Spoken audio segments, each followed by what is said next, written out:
Salam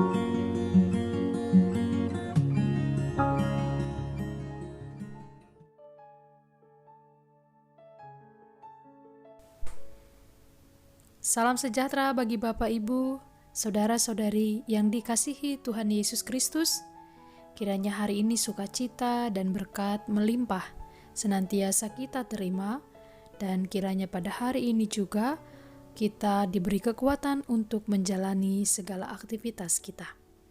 Marilah kita mempersiapkan hati dan pikiran untuk mendengarkan firman Tuhan pada hari ini. Mari kita berdoa. Kasih karunia dan damai sejahtera dari Allah Bapa Tuhan kita dan dari anaknya Tuhan Yesus Kristus menyertai kamu sekalian. Amin. Firman Tuhan yang akan kita renungkan pada hari ini tertulis dari surat Efesus pasal yang ketiga ayat 12. Di dalam Dia kita beroleh keberanian dan jalan masuk kepada Allah dengan penuh kepercayaan oleh iman kita kepadanya. Demikianlah firman Tuhan. Bapak, Ibu, saudara-saudari yang dikasihi Tuhan Yesus Kristus, melalui sejarah gereja kita dapat membaca bagaimanakah perjalanan para misionaris yang dahulu datang ke tanah Batak untuk memberitakan tentang Yesus Kristus. Tentu ada banyak sekali tantangan yang dihadapi oleh para misionaris karena banyaknya faktor keterbatasan, faktor bahasa, budaya, dan banyak lagi. Itu sebabnya terdengar berita kematian para misionaris, semisalnya terbunuhnya Munson dan Liman.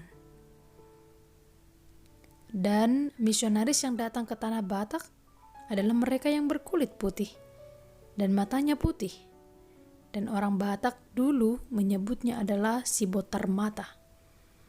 Si botar mata dalam pemahaman orang Batak dulu adalah mereka yang datang ke tanah Batak untuk menjajah, sehingga mereka menolak para misionaris. Inilah salah satu tantangan yang diterima.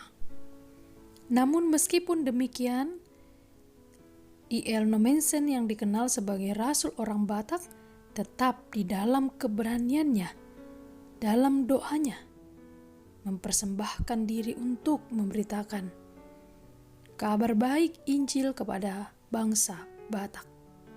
Doanya ketika dia mau dipersembahkan di atas bukit si atas barita adalah, hidup dan matiku, aku akan tetap berada di tengah-tengah orang Batak.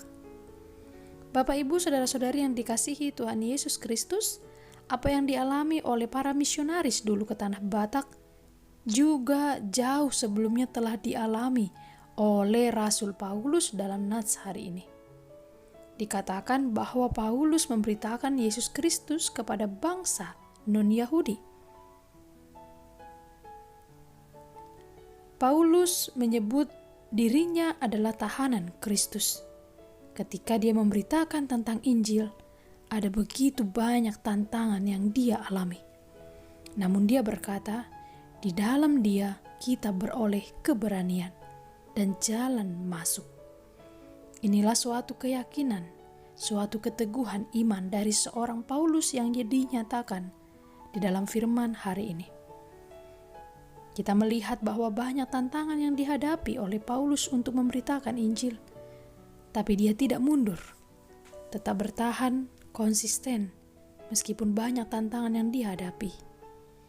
Bapak, Ibu, saudara-saudari yang dikasihi Tuhan Yesus Kristus, di tengah kehidupan yang dialami oleh Paulus, mungkin sering juga terjadi dalam kehidupan kita.